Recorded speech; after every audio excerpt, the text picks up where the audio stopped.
Cordial saludo, mi nombre es Luis Peñalosa, estudiante de Ingeniería Industrial. En este video se le sustenta los conceptos fundamentales de la física electrónica en esta actividad. Entonces aquí tenemos lo que es el periodo, frecuencia, fase y amplitud, señal de AC, donde el periodo definimos que el periodo es una señal AC en el tiempo que tarda en completar un ciclo, se mide en segundos.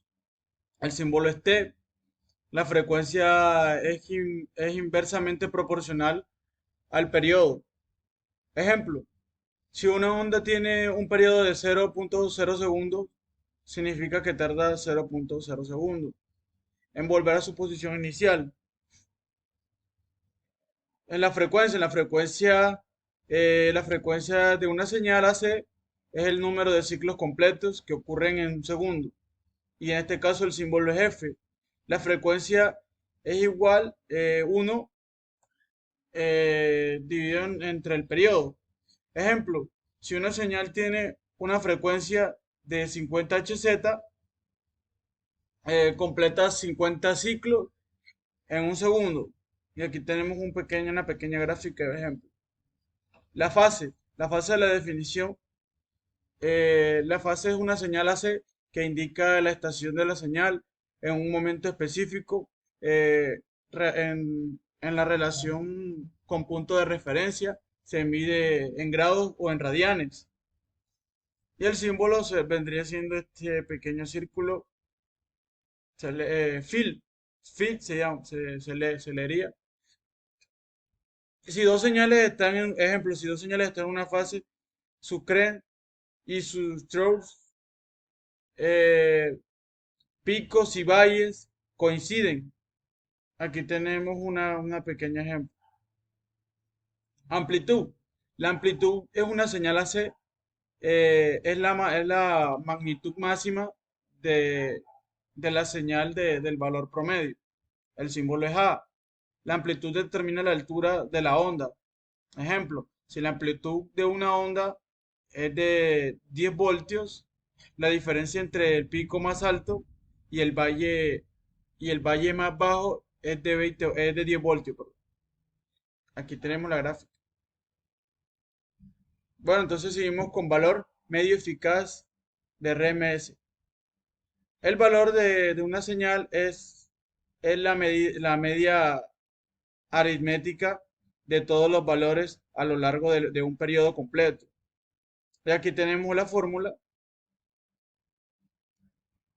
y sería un ejemplo si una señal oscila entre más 5B y menos 5B de valor durante un periodo, su valor medio sería 0B, ya que hay una igualdad de cantidad de tiempo en la región positiva y en la región negativa.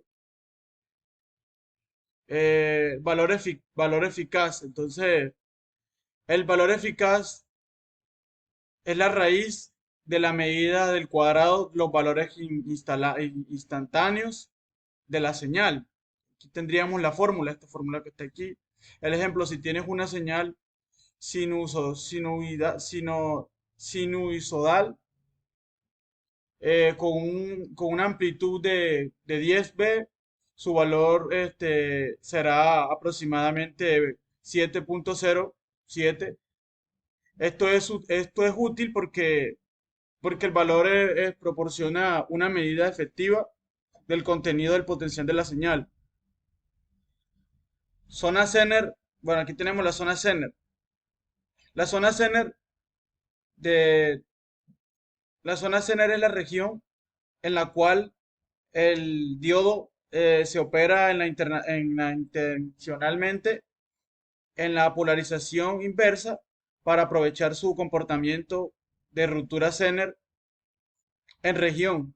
En esta región, el diodo Zener mantiene un voltaje constante a través de sus terminales, incluso cuando la corriente inversa varía dentro de ciertos límites.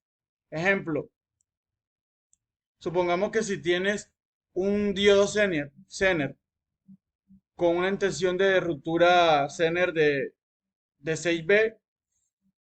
Si conectas el diodo en la polarización inversa y aplicas un voltaje de 8 de inverso de 8V, entrará en la zona Zener, esta región. En el diodo mantendrá un voltaje constante de 6V de voltio, vendría siendo de voltio, a través de sus terminales, independientemente de la variación de la corriente inversa. Esto es útil en aplicaciones donde se necesita un voltaje constante, como en reguladores de voltaje.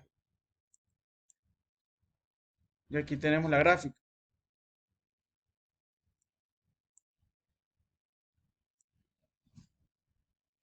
Bien, entonces aquí tenemos la pregunta problematizadora. ¿Por qué se prefiere la corriente AC sobre la DDC en la transmisión de la corriente eléctrica entre estaciones y puntos domiciliarios? La preferencia de la corriente alterna AC sobre la corriente continua DC para la transmisión de la corriente eléctrica tiene que ver principalmente con los dos factores clave: la eficiencia en la transmisión y la facilidad para cambiar el voltaje. Entonces tenemos la corriente alterna. La corriente alterna eléctrica se transmite a larga distancia con pérdidas de energía relativamente bajas en la corriente alterna. Esto debe a la capacidad de transformar el, el voltaje mediante los transformadores, lo que permite reducir las pérdidas de energía en forma de calor durante la transmisión. Entonces tenemos la corriente continua. La corriente continua es la transmisión de la corriente que continúa a largas distancias, conlleva mayores pérdidas de energía debido a la resistencia en los cables. Además, la tecnología para cambiar los voltajes en sistemas de corriente continua es menos eficiente que en sistemas de corriente alterna.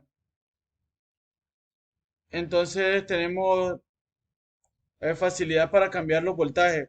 La corriente alterna se puede transformar fácilmente en diferentes niveles de voltaje mediante los transformadores. Esto es esencial para ajustar los voltajes a niveles adecuados para la transformación y distribución eficiente de la electricidad. Entonces la corriente continua. Cambiar los voltajes en sistema de corriente continua es más complicado y menos eficiente en comparación a la corriente alterna. Y aquí tenemos una pequeña gráfica. Bueno, compañeros, eso es todo. Esta es toda la explicación de esta actividad. Muchas gracias.